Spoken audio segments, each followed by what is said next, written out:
Hi, good morning. My name's Rich. We're Consumer Hub and we specialise in recruiting, marketing, innovation and sales professionals. This is the FMCG podcast where we talk with the leaders of today about what makes great leadership in the industry. Today we're with Newby Groves. Thank you for joining us, Newby. Really excited to have you on the show.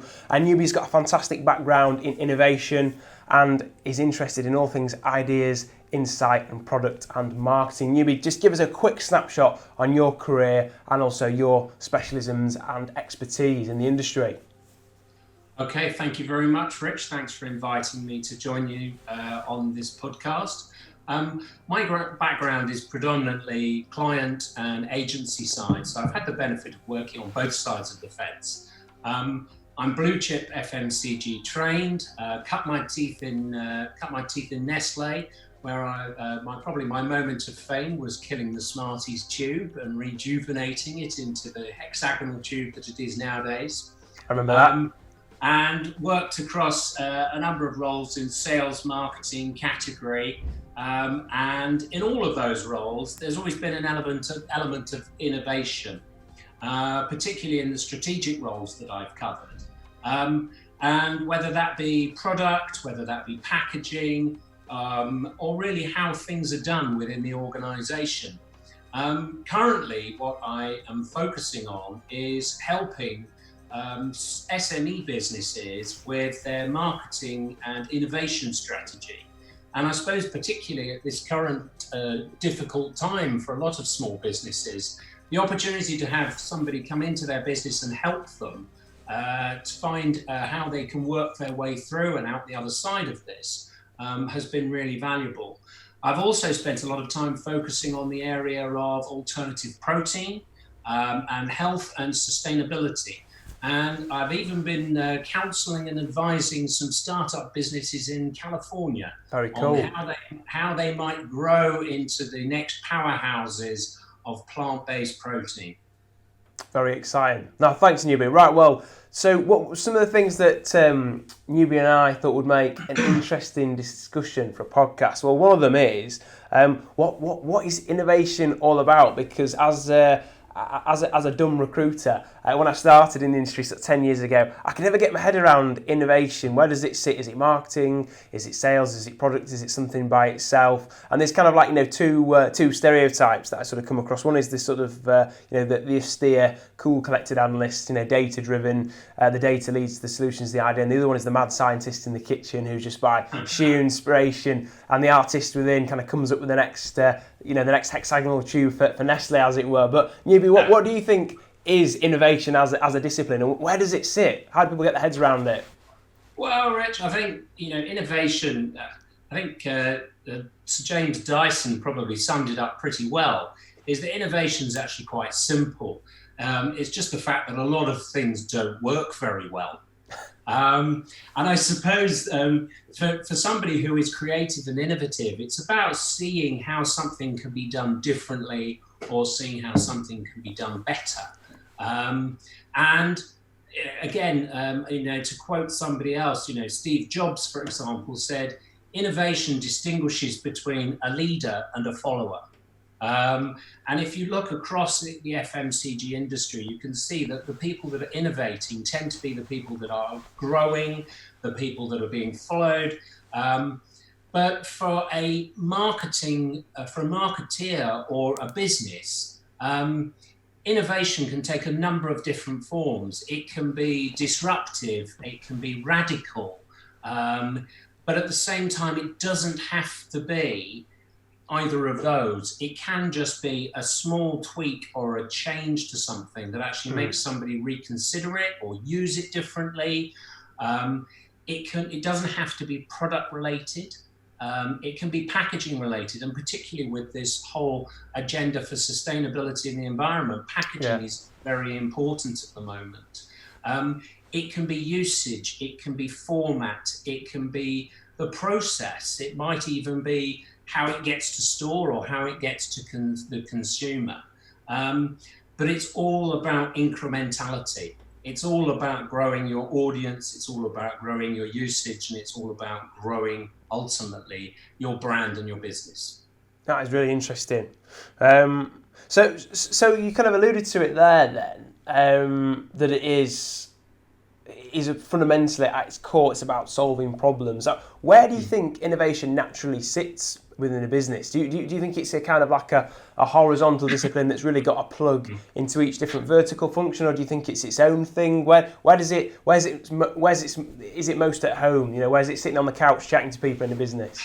Well, there's an awful lot of opinion on that one. And I think different organisations structure it differently. But I think the thing to remember is no matter where you sit within an organisation, you can be innovative. There is no exclusivity to good ideas. And some organisations have bespoke departments that sit in a locked up room that nobody can go into, that has a sort of touch sensitive keypad to get in. But other people, other businesses, actually, it's just part of their day job. And not all businesses have the luxury of having a dedicated resource for innovation. So it's about making time and space in your day job to be creative and to be innovative. Even if that means, as you're doing your day job, you've got a post-it pad and you're just scribbling down, what about that? What about that? And I think from where innovation should sit from an organizational perspective, it needs to be quite central, and it needs to have a link into a number of different areas, whether that be R&D, whether that be technical, whether that be operations, packaging, as I alluded to earlier, or indeed sales or marketing. But I think it needs to be a clear link into the strategy development for any organization. And therefore, from my perspective, I would personally still sit it within marketing. Right. No, that makes a lot of sense. I know that, especially in FMCG, that's where a lot of people place it. In some of the consumer goods businesses that we work with, that probably slightly slower, they seem to have sort of separate departments for it, and I find that interesting. Just thinking about what you were talking about there, almost like a culture of continuous improvement. Everyone should always have an eye to innovation. That naturally would lend itself to provoking a lot of ideas from lots of different people organically in a business. That would be a great problem to have if you're having everybody in your business coming to you with ideas on, right, here's how we can make stuff better. But how do you as an innovation leader sort of cut through the noise and work out whether something's the next MacBook or whether it's just a bit of hot air? Well, I think sometimes you have to identify whether it's just subjectivity or objectivity. In terms of, is it just somebody's pet bugbear that they want to solve a problem for themselves, or is it actually something that's going to resonate with a consumer? So I think first and foremost, you have to look and see, has it been done before? If it has been done before, how was it done? Why didn't it work? What lessons could you learn from the past? And how do you lessen the risk of failure? For me, it's all about testing and learning. So right from the very start, it's about you can do it relatively inexpensively to actually test ideas with consumers, particularly in this digital age, and actually see whether things are relevant to your target audience, and actually see whether they've got legs. Research is really important with innovation, actually, and that's whether you're researching it, formally, or whether you are actually researching it, informally with your friends and your family, and shoppers go out and stop people as they're going around a store. Difficult at the moment, I know, but actually start talking to them, understanding what they're doing, and that starts to give you an idea as to whether a particular focus or idea that you're thinking of actually is going to work or not. And also, at a very early stage, involve other functions within your organization. Communication is really key to the success of innovation and building that groundswell internally. And I should say that, with all innovation, you need to make sure it's a good fit with your strategy. Yeah. That's a very good point. You see products sometimes, don't you, that are launched by brands that are interesting, but they just don't really capture the tone of voice. There's not that kind of coherence, is there, to the category offering there. Well, it probably leads me naturally to my next point, which is, and you alluded to their communication and eye on the big picture, but what do you think grounds excellence in innovation? I think for me, it's giving people in terms of creating an environment for excellence in innovation. I think you need to give people the freedom to make mistakes. I think you need to let people do that, and so long as they learn from it, I think that is okay. I go back to and say it's about strategy. You need to be aligned with a plan and a strategy, and there's no point developing something if nobody wants it. So, don't flog a dead horse. I'm really determined once I get going with developing an innovation pipeline. I'm really determined to make it happen, and I always will challenge the organisation as to how they could do it, how quickly they could do it, and when they could deliver it. But at the same time, know when to give up. So that gains respect from people within the organisation, and focus on the things that you can deliver rather than spending too much time on the things you can't do. Put them in the too difficult to do box. I like that. Yeah, everyone needs one of those boxes. Absolutely. If you're going to generate ideas, they can't all be right. Yeah. And you've alluded to it there about creating this culture of success in a business where people feel free to air ideas from the ground up. People feel free to try things out, and you're kind of let loose to have a go. And failure is not a failure, is it? Like, say, if there's a learning there, but all that requires good collaboration. And what do you think are some of the really good sort of qualities of collaborators? What are the opportunities and challenges, both with collaborating internally with other functions and also externally with customers? Maybe if you're in retail or private label and you're collaborating on a joint project. Well, I think, first and foremost, marketeers are traditionally quite frightened to go and see customers. A lot of marketeers I've met would always like to have that firewall, sort of barrier between them and the customer of a salesperson.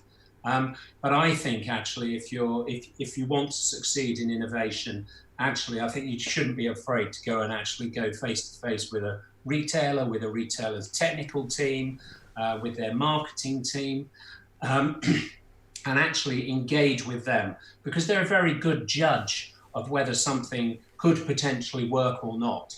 And I think, it does all go back to communication. It goes back to actually, if you work in a manufacturing organisation, go down onto the factory floor, talk to the people that are actually running the machines, that are actually creating the end product. And actually, they have great ideas, and sometimes they lose the faith in being able to be listened to because nobody actually does listen to them. So in my experience, actually, it's about creating that culture and about creating that interest in collaborating both internally and externally. And when you've got something, don't be afraid to go to market with it. Go and talk when we get back to having conferences, go back to presenting at conferences on success. Don't take it as an opportunity to brag, but take it as an opportunity to actually show how you have gone through a process that's delivered something that's been successful, that actually in turn is probably going to lead to your competitors being able to benefit as well, because it creates an interest perhaps in a new category or a new area, and develops and helps to grow that area for everybody. Yeah, that's really interesting. What you mentioned there about the guys on the production line reminds me of a story I read in, I think it was the grocer once. I think it's the vice president for international marketing at PepsiCo. He started off as a janitor at one of the sites in Texas somewhere, and he basically noticed that Lay's just didn't have a product that identified or addressed kind of consumer taste within the Latino community. So this is back in the 90s, early 90s. He proposed that they have a salsa flavoured crisp, which was sort of blew the heads right open of the, you know, the sort of the leaders internally in their kind of entrenched mindset of what they stood for. But that's been their fastest growth market apparently the last 20 years has been the Latino kind of South American markets, and he's now leading that. And he was a janitor. That's just such a great story. Well, absolutely. Well, there is, as you know, there's I think there is now a product that is Doritos like roulette. You know, do you dare to, which one's going to be the chili flavour? And actually, you know, consumers enjoy that. I once launched a product called Fruity Smarties, and the whole thing behind Fruity Smarties was the fact that the colour didn't match the flavour. Right. So you got a red one that you thought would be strawberry, and actually it was apple. And that was innovation, and it excited the market, and it wasn't a stayer, as I would describe it. And that's the thing about innovation is, you know, it's great to innovate, but actually often we have to accept that it doesn't always stick. Yes, yeah. You don't want to sort of deviate from, you don't want to cannibalise your core, do you? No, absolutely. And I think, I mean, it goes back to, you know, it's like, you know, Colonel Sanders, for example, with, you know, KFC and the number of places he had to go to with his recipe before he actually got somebody to take it on board. Tenacity. Tenacity, key. Absolutely. So good innovation in brand, good innovation in retailer brand, private label. Do you think there's a difference, or do you think it's the same? I don't think there's any. There's no exclusivity on ideas. Yeah. I think a lot of retailer-owned brand innovation is good and strong. I think, for example, Tesco have done great things with their Wicked Kitchen range. You know, plant-based. I think that actually, you know, retailers in themselves are brands. Let's not forget that. And actually, the advantage, obviously, as a working with brands as I have done, is that actually with brands you have the opportunity to get that depth of distribution that you may not get through a particular retailer. But I do think that branded businesses tend to have the luxury of being able to invest more time and resource in developing innovation than perhaps retailers do.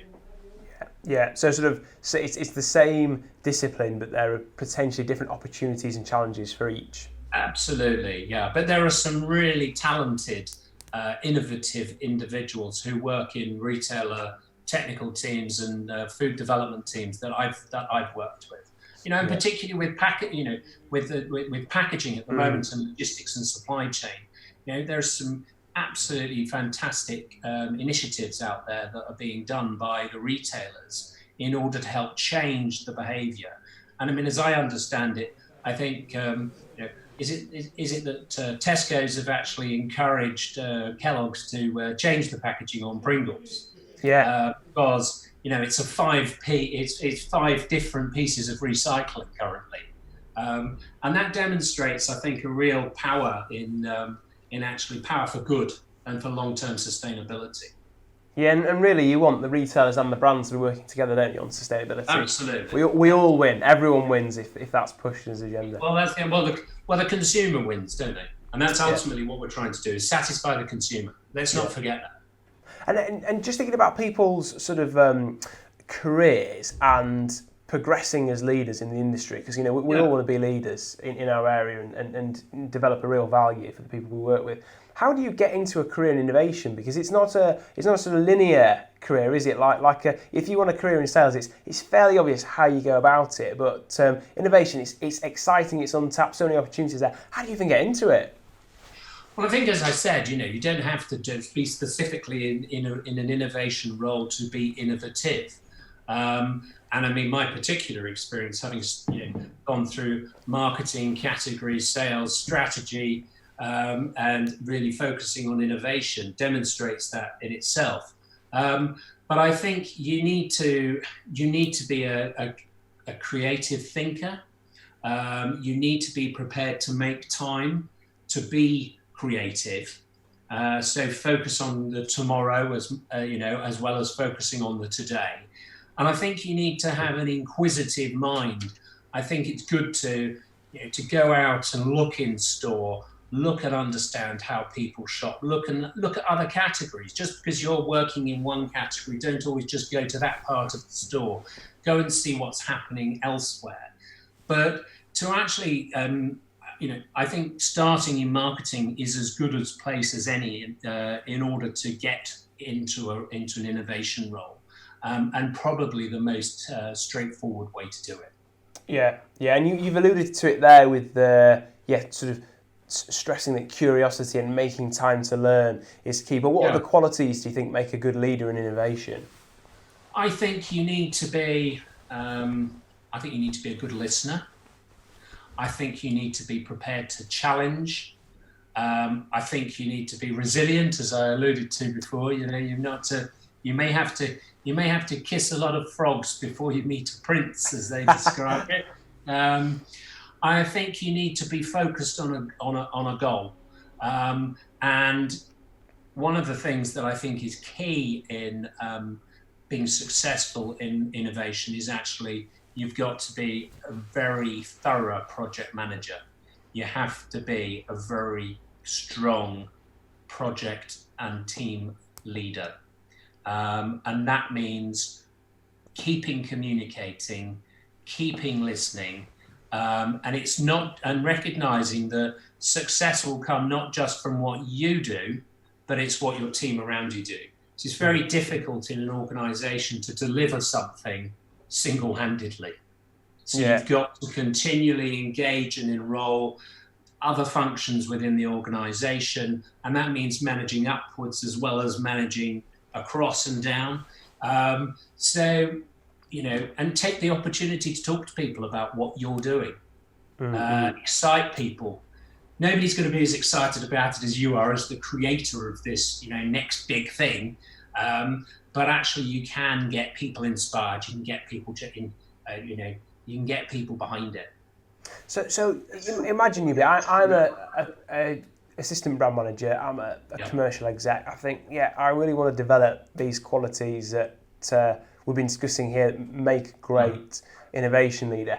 How do you go about starting to address skills gaps for yourself as an innovation leader? And also, how do you go about becoming self-aware? Because I think that's one of the things that I see differentiates people that, as a recruiter, I can really spot you're going to be a leader in 5 years' time. And those that maybe going to be successful but tread water it's a level of self-awareness when it comes to development and what they need to. How do people go out sort of cultivating that in themselves? Well, I think you've got to listen.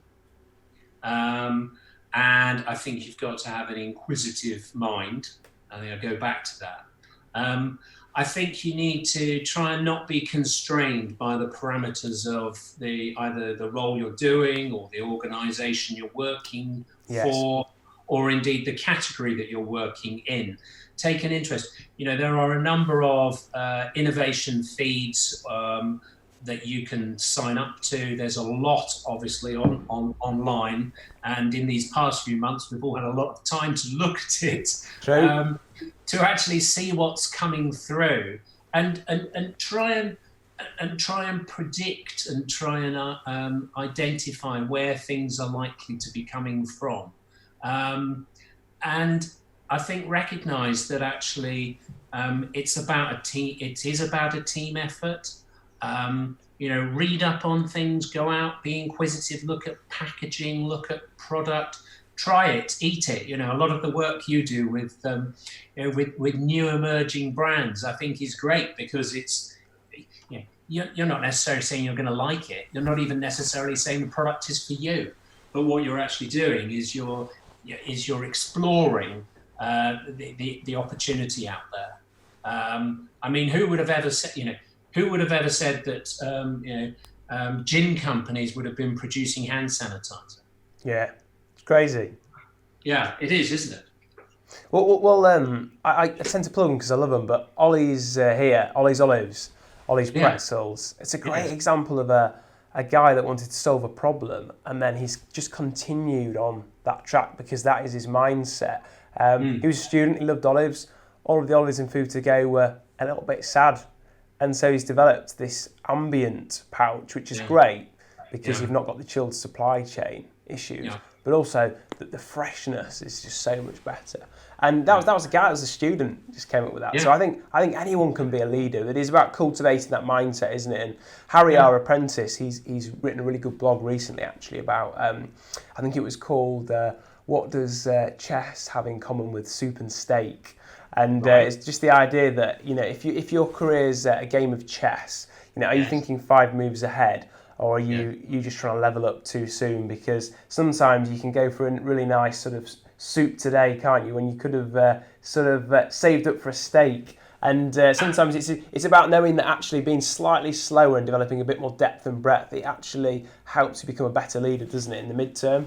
Absolutely. And I think, you know, to succeed in innovation, it's not just about having great ideas. There's got to be something beneath that. You've got to back it up with fact, with rationale, with, you know, you've got to do your homework, because we can all fire out fluff. But actually, it's about those that can actually back it up with having to suggest that they've actually, you know, they've done all their homework on it, they've done the research, they've tested it, they've worked out that it can be done. So go to people with solutions. And so in the background, solve the problems, but go to the people that matter with solutions. That's a very good piece of advice. Just I can remember. I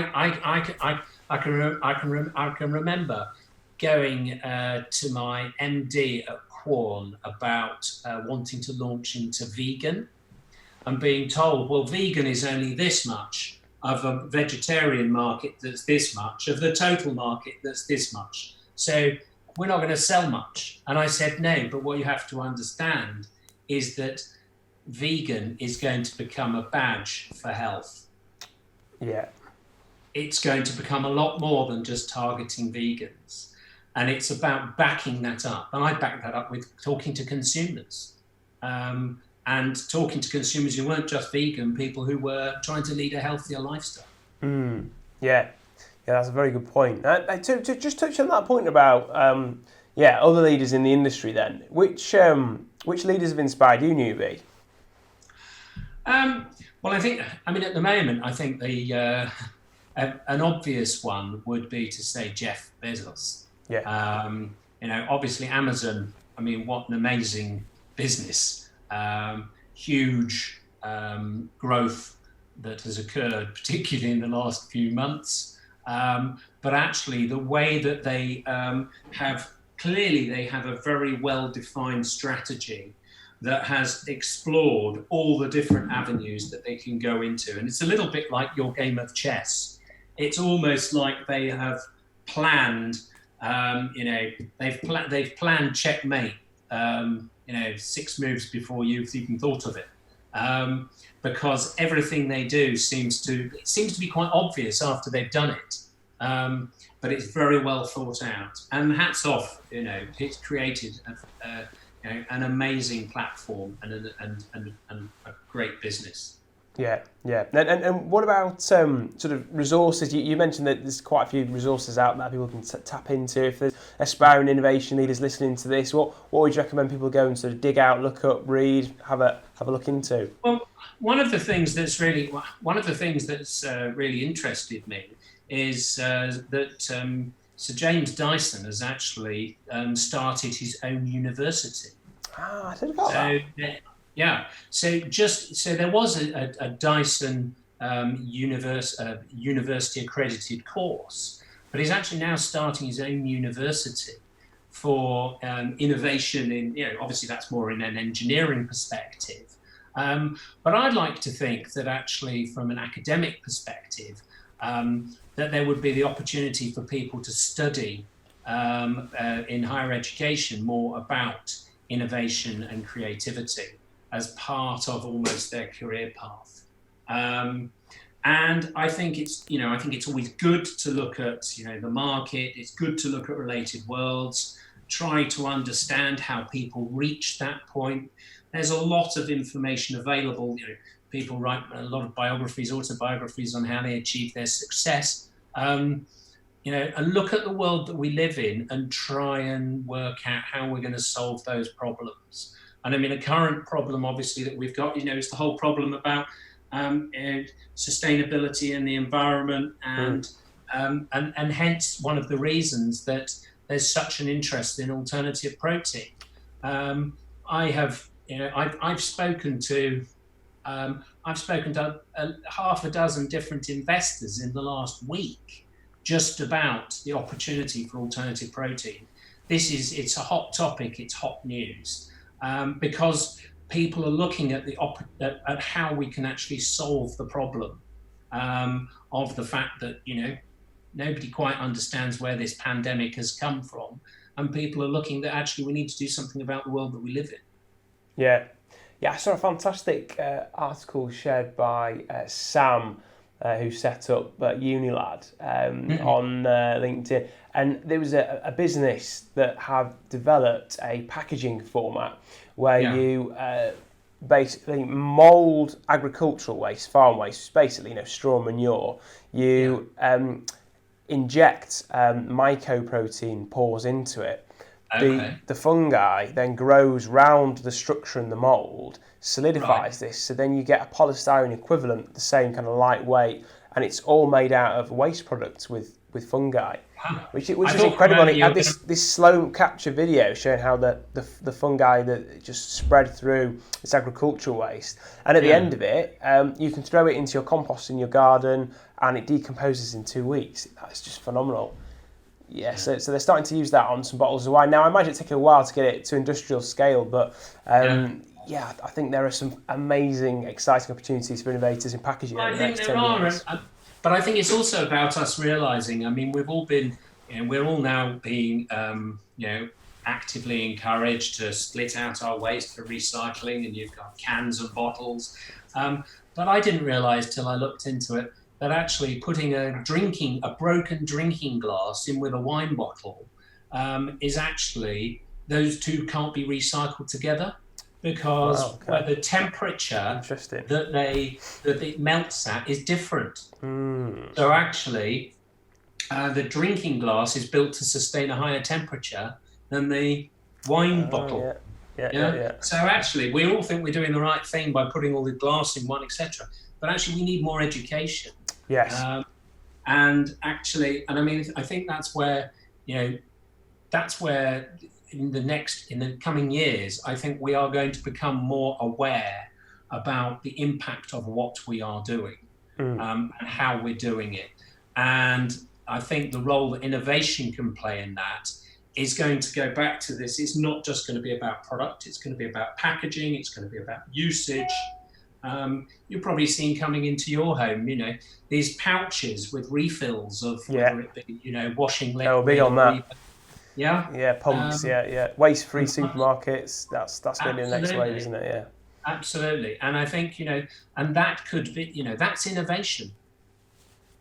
Innovation isn't just about inventing the new Kit Kat, the next, Kit Kat Chunky. Although that is pretty fun. Look, random off-piece question, Newby. Yeah, sure. If you could give, Newby 10 years ago one piece of advice, what would it be? Gosh, I would.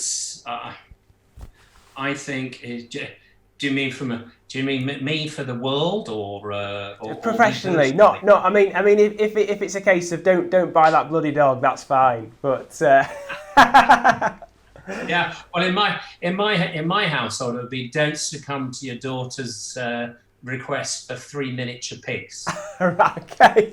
Yeah, because we now have 3 8-year-old pigs that not so miniature, this large. Amazing. Yeah.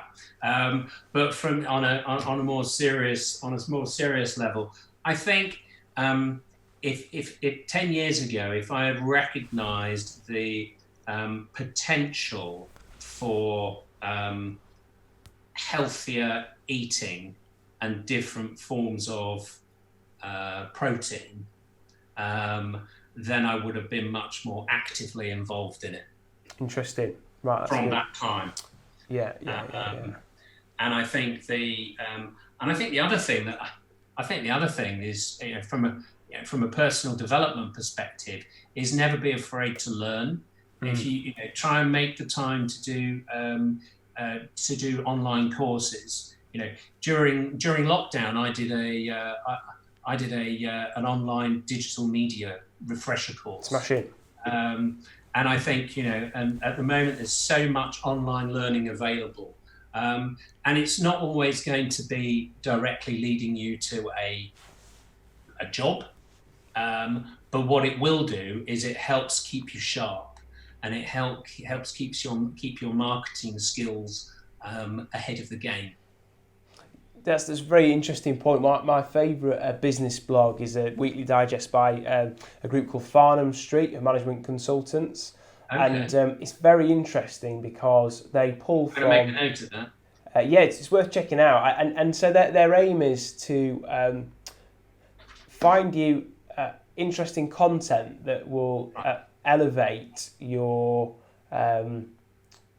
sort of learning within business.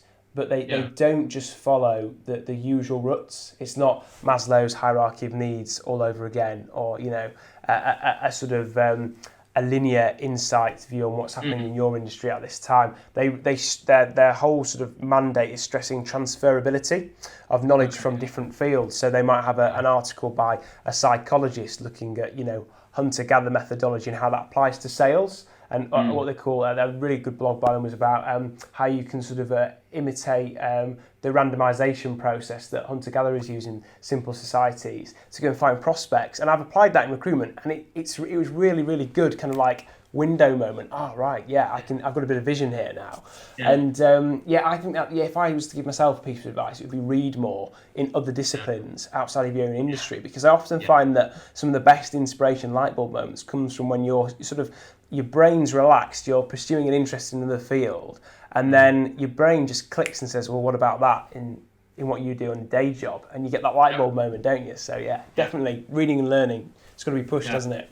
And I think the other thing that I would say that is good is you look back 10 years ago and you think, actually, I've worked with some really great people who have gone on to achieve some amazing things. And I pride myself in the fact that I recruited, as assistant brand managers, a number of people who have gone on to some very powerful, impactful jobs and achieved great things. And the point I would make is keep in touch with your network. I think that's a really important thing. And that's not just in innovation roles, that's in all roles, in commercial. And I think that's really important. And be prepared to give people the time that they want. Yeah, very true. Yeah, leaders are definitely networkers. Newby, it's been a super fun podcast. Thank you so much for your time. Guys, very well. Thank you. If you're listening, watching, drop Newby a note on LinkedIn, find him, follow him there, let him know your thoughts, any questions you've got, and please do thank him for his time. And we're going to head off now, close the podcast down. We've got some exciting ones planned for in the future, and if you've not liked and subscribed us already on YouTube, LinkedIn, find us there. And we also have Snack Challenge podcast, which Newby alluded to, where we review loads of cool, funky, up-and-coming brands out there, so go and check us out there too. So guys, thanks for listening, and we'll see you next time.